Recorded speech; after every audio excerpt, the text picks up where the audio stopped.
Welcome back, friends. This is Velma from Leaders Pathway, where leaders go to grow. This week, we're going to talk about the stuff that most leadership books don't talk about. You know, the unseen, the almost sneaky strategies that take you beyond just checking tasks off of a list and more into actually inspiring people. We're going to talk about the things that sound almost counterintuitive, but will completely change how your team sees you, and more importantly, how you see yourself. Want to know what that is? Well, today we're going to kick off things with a brand new series called From Boss to Leader. It's the move, my friend, that changes everything. Now, you've heard it before. Everyone wants to be a leader. But sadly, not everyone leads. Not everyone in a leadership position is a leader. And more than you want to believe, most people actually manage and don't lead. Most people are the boss. And when you can find a way to go from boss to leader, you realize there's one important point, and that is that leading is not about managing time. It's about managing energy. Stick with me for this, and I'm going to show you how to master your energy, how you can transform yourself from being a boss who controls the task to a leader who inspires action. And maybe you'll get a few ahas from your staff as well. So let's start off with, what's the problem that most leaders don't notice? Well, we start out our days staring at calendars. We're looking at them like the Holy Grail. They are the ones that the calendars tell us what today is going to be about. We've glued ourselves to to-do lists, back-to-back meetings and reminders, Zoom here, Zoom there, pings here, notifications there, all of the interrupters that manage our energy. We think leadership is about controlling time. How much can we get done with the time that we have? But here's the secret twist. Energy, not time, determines influence. And influence, like my good mentor John Maxwell says, in leadership is influence. So energy, not time, will determine your influence. You can be the busiest boss in the world, sprinting from Zoom to Zoom, and you still will leave your team bored, burned out, or straight up uninspired and disengaged. Why does that happen? It happens because your energy signals more than the words ever can. The way you walk in a room, the focus of your eyes and the tone of your voice, it all screams leadership or lack of leadership. Your team will feel it because your energy sends a message, even without you saying a word. Now, let me give you a little story around energy. Thomas Edison, the guy who gave us the light bulb, wasn't working 24/7 like most of us picture him. Nope, Edison scheduled his experiments around energy bursts. Energy bursts were things where he was at his best. So he would work like a maniac when he was sharp, rest strategically when he wasn't. And sometimes Edison would nap mid-project. Yep, when you read about Edison, you learn that he actually took napping, and he took a nap and probably with light bulbs over his head, right? But he took a nap because it recharged him. It got his energy up. And his team noticed that when Edison was on, ideas flowed and decisions got made and the lab hummed like a well-oiled machine. But when Edison wasn't on, let's just say sparks flew all in the wrong direction for the wrong reasons. Edison, my friend, understood something most bosses today ignore, and it's the thing that holds them back from leadership. And that thing is, when your energy is right, everything flows well. Manage your energy, and it'll move you from a boss assigning tasks to a leader that's shaping results. Now, you're probably thinking, well, that's Edison, so why does this matter to me? Why should you care? Here's why. You need to care about how you manage your energy because you cannot inspire what you don't feel. Your energy or your lack of it will affect clarity, influence, and creativity. I mean, who wants to be in a room to come up with innovative ideas with someone that is just flat, no energy? Nobody does. So if you're constantly drained or reactive, your team will follow. They will mirror that behavior. But when you strategically manage your energy, your focus will sharpen, your confidence will rise, and your people will start following you because they want to, not because they have to.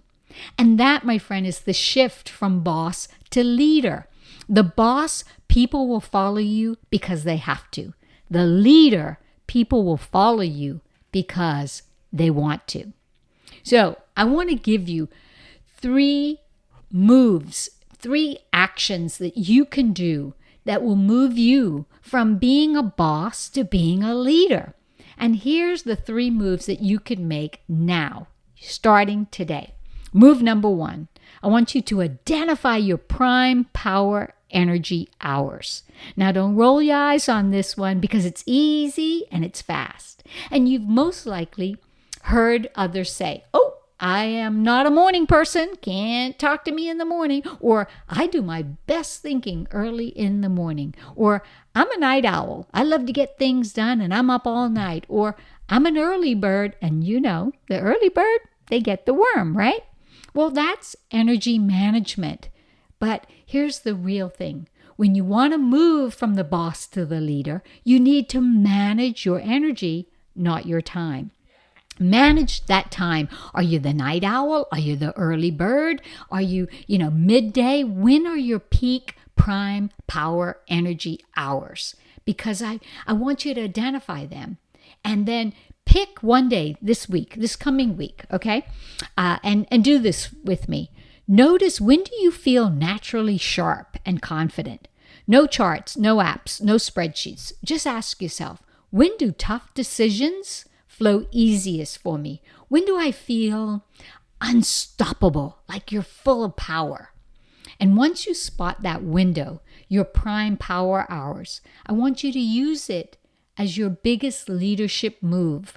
Take tough meetings, strategy sessions, and coaching your team. Put those in those prime hours.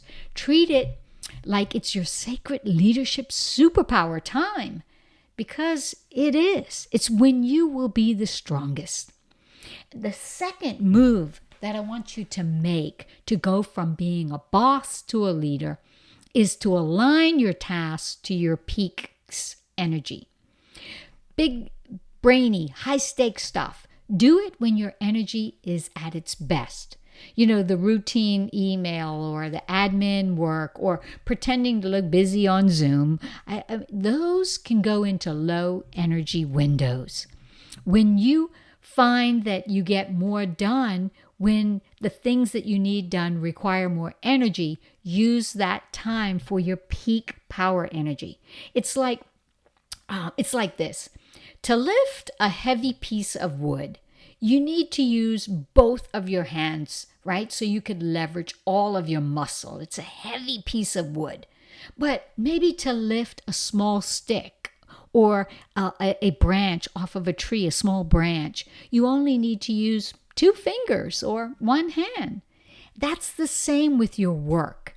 When you have your high power energy hours, okay, when you have those energy peaks and you align the heavy tasks to those peak times, you will be using both hands, all your muscle for that heavy work. And you can use 1 hand or 2 fingers or less energy times for the lighter work. When you rethink, my friend, how you work and intentionally invest in your energy at the right time, you will be amazed at how much better your decisions are and how your team will respond when you show up, because you will show up with full presence. And the third move that I want you to make to go from boss to leader is to protect your energy.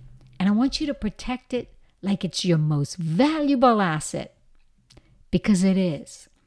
There's a famous quote by an unknown author that says, "You can't pour from an empty cup.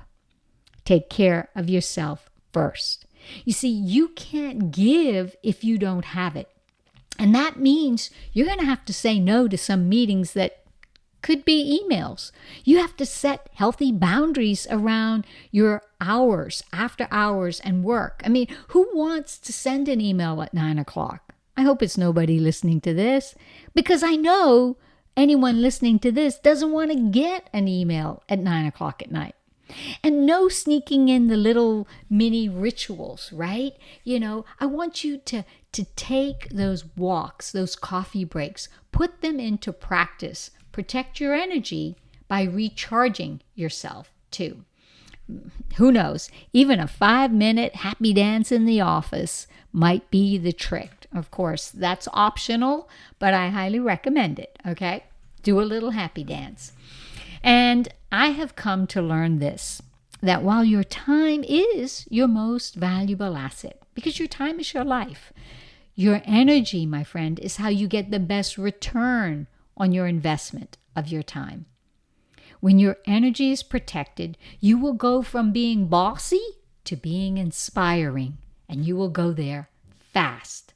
So here's the quick hit recap for us. 3 moves I want you to make to move you from being a boss to a leader. Identify your prime power energy hours.